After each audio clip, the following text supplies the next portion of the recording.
2024년 9월 12일 목요일 새벽 기도를 함께 드리겠습니다.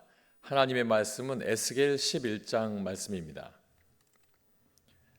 그때의 주의 영이 나를 들어 올려서 여호와의 전 동문 곧 동양한 문에 이르시기로 보니 그 문에 사람이 25명이 있는데 내가 그 중에서 아술의 아들 야사냐와 브나야의 아들 블라디아를 보았으니 그들은 백성의 고관이라.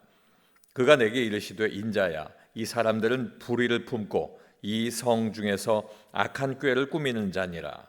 그들의 말이 집 건축할 때가 가깝지 아니한즉 이 성읍은 가마가 되고 우리는 고기가 된다 하나니, 그러므로 인자야, 너는 그들을 쳐서 예언하고 예언할지니라.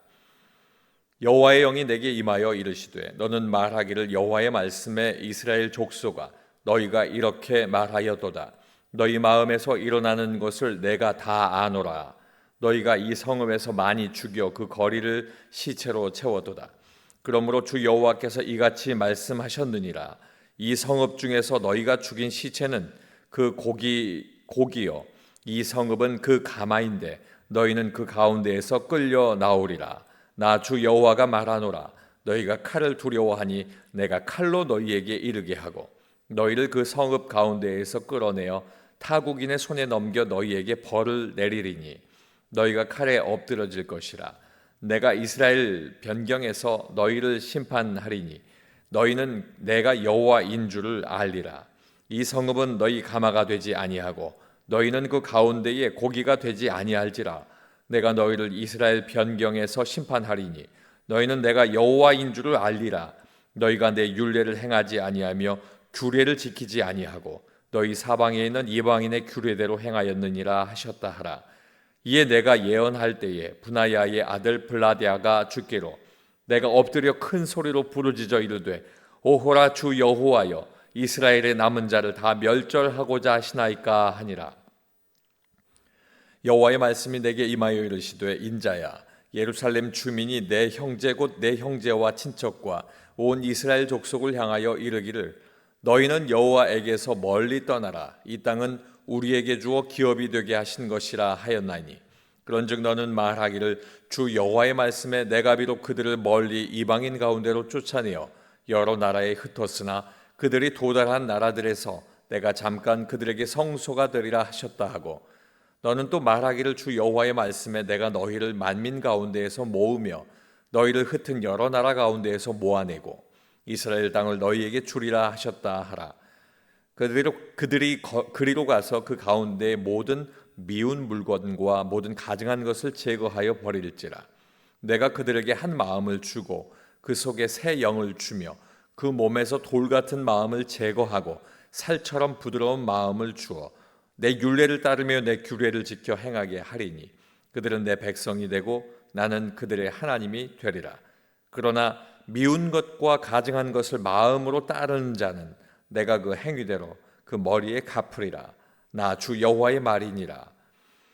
그때 이 그룹들이 날개를 드는데 바퀴도 그 곁에 있고 이스라엘 하나님의 영광도 그 위에 덮였더니 여호와의 영광이 성읍 가운데에서부터 올라가 성읍 동쪽 산에 머무르고 주의 영이 나를 들어 하나님의 영의 환상 중에 데리고 갈대아에 있는 사로잡힌 자 중에 이르시더니 내가 본 환상이 나를 떠나 올라간지라. 내가 사로잡힌 자에게 여호와께서 내게 보이신 모든 일을 말하니라. 아멘.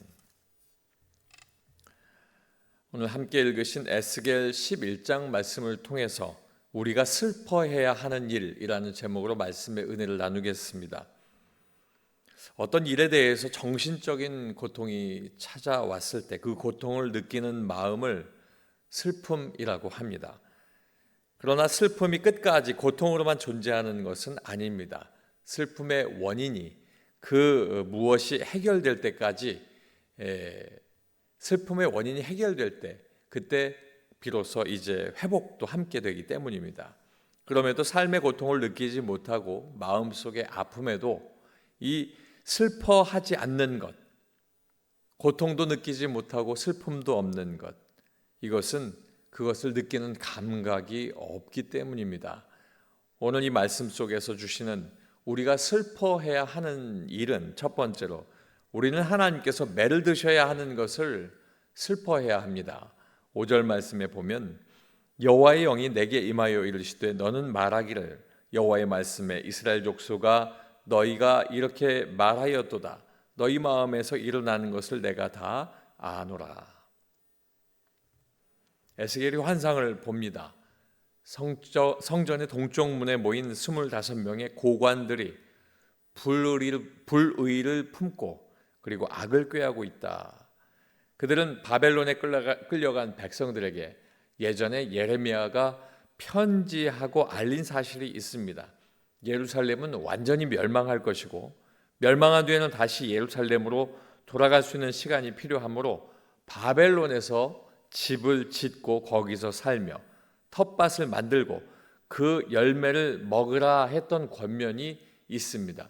이 권면을 왜곡하여서 이야기하고 있는 것입니다. 때문에 그들은 바벨론에서 집을 건축할 때는 아직도 멀었고 예루살렘은 자신들을 죽이는 끓는 가마가 아니라 오히려 자신들을 보호해주는 튼튼한 가마가 될 것이다 라고 이렇게 조롱하고 있는 것입니다. 그런데 하나님은 이야기하십니다. 너희 마음에 일어나는 그것을 다 내가 알고 있다. 시편 119편 158절 말씀에 보면 주의 말씀을 지키지 아니하는 거짓된 자들을 내가 보고 슬퍼하였나이다 라고 시편 기자가 고백하고 있습니다. 우리는 가정과 사회와 나라와 세계가 죄를 지어서 하나님께서 매를 드셔야 하는 것을 내가 알 때 우리는 슬퍼해야 합니다. 그것이 하나님의 마음을 헤아리는 것이고 함께 다시 사는 길이 되기 때문입니다. 하나님은 다 알고 계신다는 것입니다. 두 번째로 우리는 심판을 받는 대상을 생각하면서 슬퍼해야 합니다.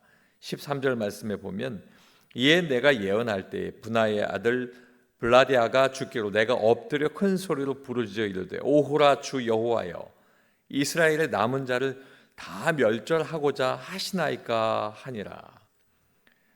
하나님께서 에스겔에게 그들을 쳐서 예언하라 이렇게 말씀하셨습니다. 그리고 너희 마음에서 일어나는 것을 내가 다 안다라고 또 이렇게 전하게 하셨습니다.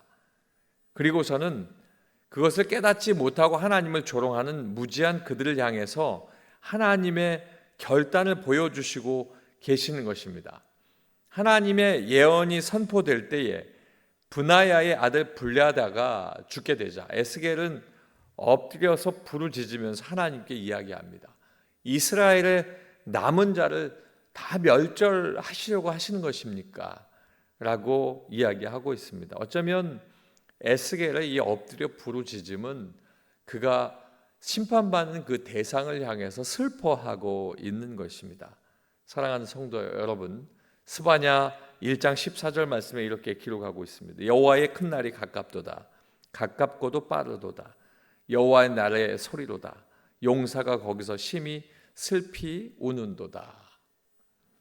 때론 어떤 이가 심판을 받거나 징계를 받는 것 우리가 이렇게 볼 때 그런 것 같다라고 생각될 때도 있고 알 수가 있습니다. 그러나 우리는 나 역시 하나님의 긍휼로 오늘을 연명하는 사람으로서 심판받는 그 대상을 바라보며 함께 슬퍼해야 하는 것입니다.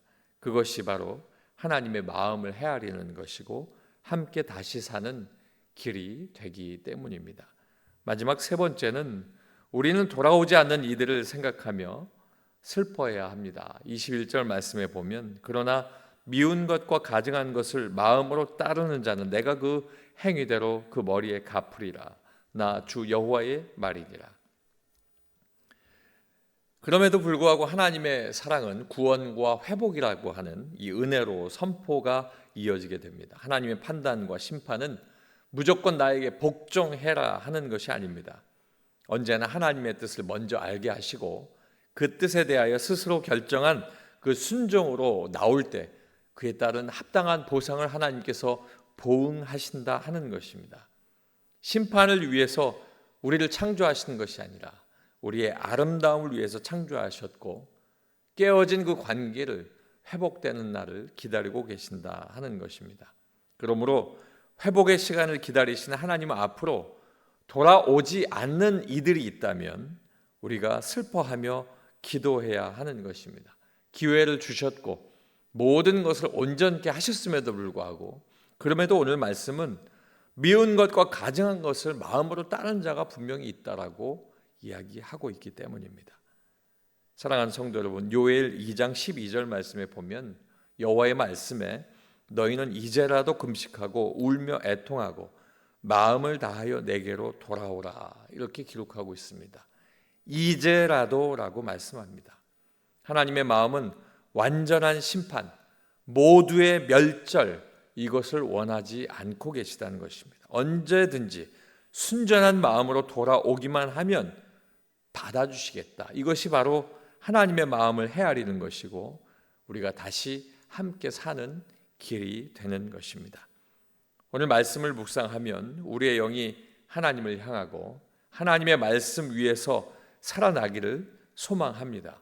우리가 하나님의 매를 들어 때리심과 때리는 자의 아픔, 그리고 그럼에도 돌아오지 않는 이들을 향한 슬픔이 없다면 우리의 영은 감각이 사라지고 있다는 것, 이것을 기억해야 할 것입니다. 사랑하는 성도 여러분, 우리가 이것을 기억하고 주님 앞에 믿음으로 서기를 예수 그리스도의 이름으로 축원합니다. 기도하겠습니다. 아버지 하나님, 우리가 슬퍼하지도 않고 그저 사는 날 주심에 감사해서 내가 잘됨으로 아무것도 돌아보지 않는 그런 삶 되지 않게 하시고, 하나님 우리에게 생명을 붙여주시고 또 믿지 아니하는 영혼들 구원하라 말씀하신 것은 하나님의 사랑이 끝까지 모든 이들에게 전달되고자 하는 그 뜻을 우리에게 알려주심이오니, 아버지 하나님, 우리의 영이 늘 하나님을 향하고 말씀 위에서 살아나게 하여 주시옵소서. 하나님이 매를 들어서 때리시는 것, 그리고 그것을 맞는 그들의 아픔과 그럼에도 돌아오지 않는 이들의 슬픔을 알게 하셔서 아버지 하나님, 늘 기도하며 주님 앞에 온 인류가 하나님 앞에 바로 서는 은혜가 있도록 인도하여 주시옵소서. 예수님 이름으로 기도하옵나이다. 아멘.